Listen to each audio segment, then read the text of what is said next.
بسم اللہ الرحمن الرحیم وقد يحذفان أي الفعل والفاعل معا دون الفاعل وحده في مثل نعم جوابا لمن قال اقام زید أي نعم قام زید۔ یہاں سے مصنف رحمۃ اللہ علیہ نے، علامہ جامی رحمۃ اللہ علیہ نے فاعل اور فعل کو ایک ساتھ میں حذف کرنے کا حکم بیان فرمایا ہے کہ جب کوئی قرینہ موجود ہو تو قرینہ کے پائے جانے کے وقت فعل اور فاعل دونوں کو بھی حذف کرنا جائز ہے۔ جیسے اس کی مثال یوں ہے کہ کسی نے یوں کہا اقام زید، تو اقام زید کے جواب میں صرف نعم اگر کہہ دیا تو یہ جائز ہے، اور اس کا معنی یہی ہو جائے گا کہ نعم قام زید، یہ جو ہے اس اعتبار سے اس کی وضاحت ہو سکتی ہے۔ اسی طرح اس کے جواب میں ہم یوں بھی کہہ سکتے ہیں کہ قام زید، تو نعم صرف نعم کہنا بھی جائز ہے اور پورا جملہ نعم قام زید کہنا بھی جائز ہے۔ یہ تو متن کا خلاصہ ہے۔ شرح کے اندر مصنف رحمۃ اللہ علیہ نے جو وضاحت ذکر فرمائی ہے، وقد یحذفان کے بعد لفظ نکالا ہے الفعل والفاعل۔ یہ الفعل والفاعل کا جو لفظ ہے، شارح نے اس کو ذکر کیا یحذفانی کی ضمیر کو متعین کرنے کے لیے کہ یحذفانی میں تثنیہ کی ضمیر ہے جس کا مرجع ما قبل میں فعل اور الفاعل ہے، معاً دونوں کو ایک ساتھ ذکر کریں گے تو اس سے ایک بات ذہن میں آتی ہے۔ ما قبل میں ہم نے پڑھ لیا کہ یہ فاعل موجود ہے، صرف اس کے فعل کو حذف کر لیا۔ اب ہم ذکر کر رہے ہیں کہ فعل اور فاعل دونوں کو حذف کر دیا، تو اس سے یہ ایک ابہام اور یہ ایک وہم جو ہے وہ ہے موجود ہے کہ شاید اکیلے فاعل کو حذف کرنا بھی جائز ہوگا۔ تو اس کو وہم کو دور کرنے کے لیے آگے شارح نے عبارت ذکر کی دون الفاعل وحدہ۔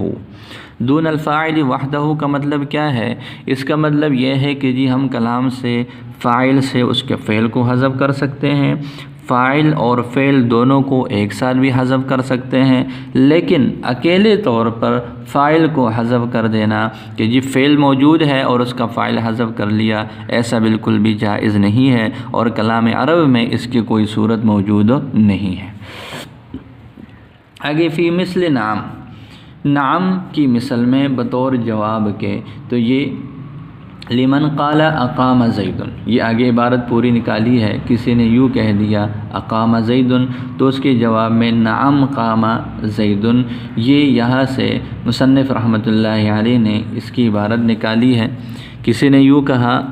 اقام زید، اس کے جواب میں نعم کہہ دیا۔ یہ نعم اصل میں یوں ہے نعم قام زید، ایسے پھر کیا کیا، اس پورے قام زید کو حذف کر لیا اور نعم کو اس کے قائم مقام ٹھہرا دیا، تو پورا جملہ فعلیہ جو ہے اس کو حذف کر کے جو ہے وہ اس کو صرف نعم کو ذکر کیا۔ لیکن اس پر ایک اعتراض ہے۔ اعتراض یہ ہے کہ ما قبل میں ہم نے یہ اصول پڑھا کہ جب ہم کسی چیز کو حذف کر لیں اور حذف کر لینے کے بعد کسی اور چیز کو اس کے قائم مقام بنا دے،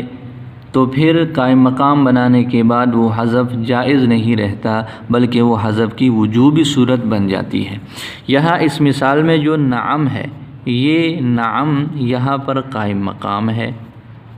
جب یہ قائم مقام بنا تو قائم مقام بننے کے بعد اب قام زید کا حذف تو واجب ہونا چاہیے، نہ کہ جائز ہونا چاہیے۔ تو آگے مصنف رحمۃ اللہ علیہ نے وَهَذَا الْحَذْفُ جَائِزٌ بِقَرِينَةِ السُّؤَالِ لَا وَاجِبٌ سے اس کی وضاحت فرمائی ہے۔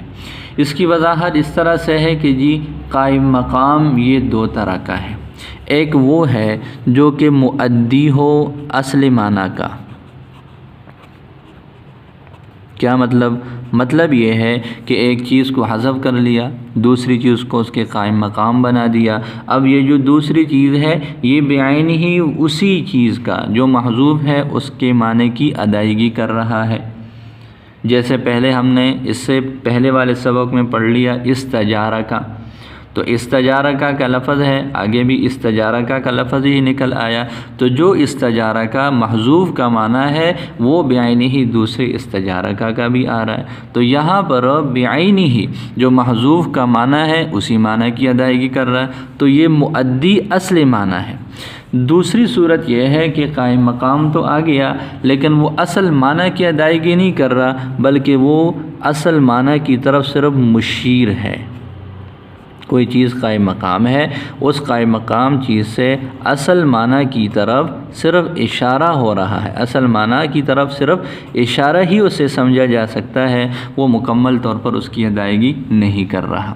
لہذا یہ جو بات ہے کہ قائم مقام آ گیا، قائم مقام کے بعد اب جو اصل ہے اس کو ذکر نہیں کر سکتے، یہ والی صورت ہے پہلے میں۔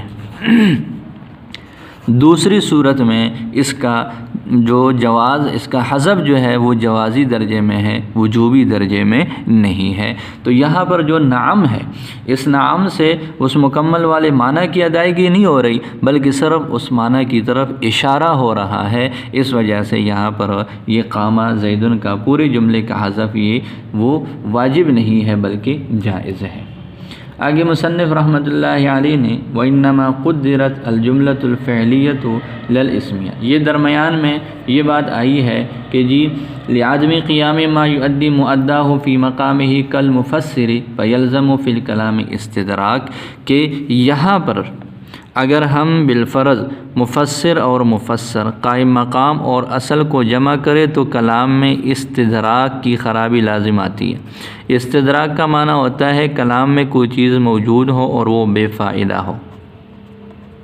جیسے مفسر اور مفسر کا اس سے پہلے سبق میں ہم نے پڑھ لیا کہ جی اگر ہم پہلے استجارہ کو ذکر کر دیں تو دوسرا استجارہ کی ضرورت نہیں ہے، اور جب دوسرا استجارہ کا ہے تو پہلے کی ضرورت نہیں ہے، اور اگر ہے تو وہ بغیر کسی مقصد کے ہے، بغیر کسی فائدہ کے ہے، تو اس کو بولتے ہیں استدراک۔ تو یہ استدراک والی خرابی یہ مؤدی اصل معنی والی صورت میں تو ہے، لیکن جو اصل معنی کی طرف مشیر ہے اس کی وجہ سے یہ استدراک لازم نہیں آتا۔ کلام کو اگر ہم نعم کے ساتھ قام زید کو ذکر کر دیں تو پھر ایسے نہیں ہوگا کہ جی نعم کو ذکر کر دیا تو قام زید بے مقصد اور بے فائدہ ہو جائے گا، ایسی بات نہیں ہے۔ وَإِنَّمَا قُدِّرَتْ الْجُمْلَةُ الْفِعْلِيَّةُ سے ایک اعتراض کا جواب ہے، وہ یہ ہے کہ جی یہ سوال ہوا اقام زید، اس کے جواب میں آپ نے کہہ دیا نعم، اس کی محذوف عبارت نکالی نعم قام زید۔ معترض یہ کہتا ہے کہ جی آپ نے یہاں پر اس کو نعم کے بعد قام زید نکالا، قام فعل ہے، زید اس کا فاعل ہے، یہ جملہ فعلیہ کی شکل ہے، تو آپ ایسے کیوں نہیں کر لیتے کہ آپ اس کی اصل یوں نکالو، نعم تو موجود ہے تو قام زید کی جگہ پر آپ یوں کہہ دو نعم زید قام، یہ بن جائے گا جملہ اسمیہ بن جائے گا، آپ جملہ اسمیہ نکال لیں قام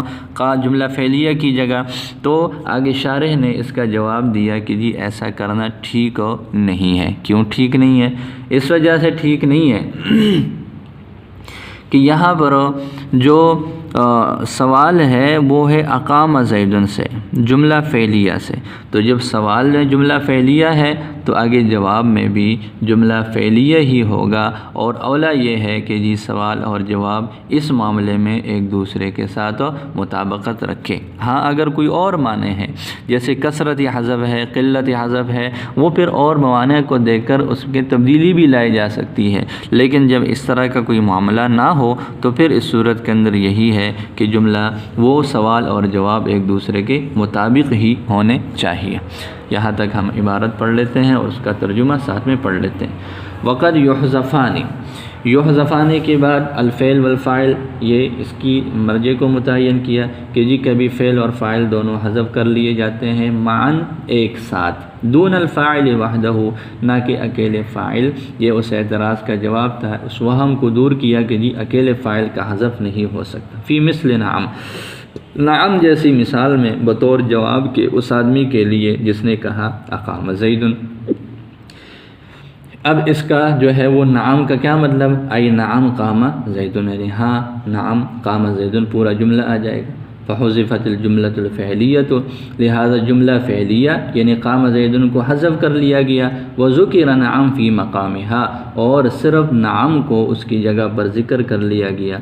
آگے اعتراض ہے کہ جی جب نعم قائم مقام آ گیا تو قام زید کا حذف تو واجب ہونا چاہیے، وہذا الحذف جائز، یہ حذف جائز ہے، واجب نہیں ہے، بقرینۃ السؤال، سوال کی قرینہ سے، لا واجب، لعدم قیام ما یؤدی مؤداہ فی مقامہ،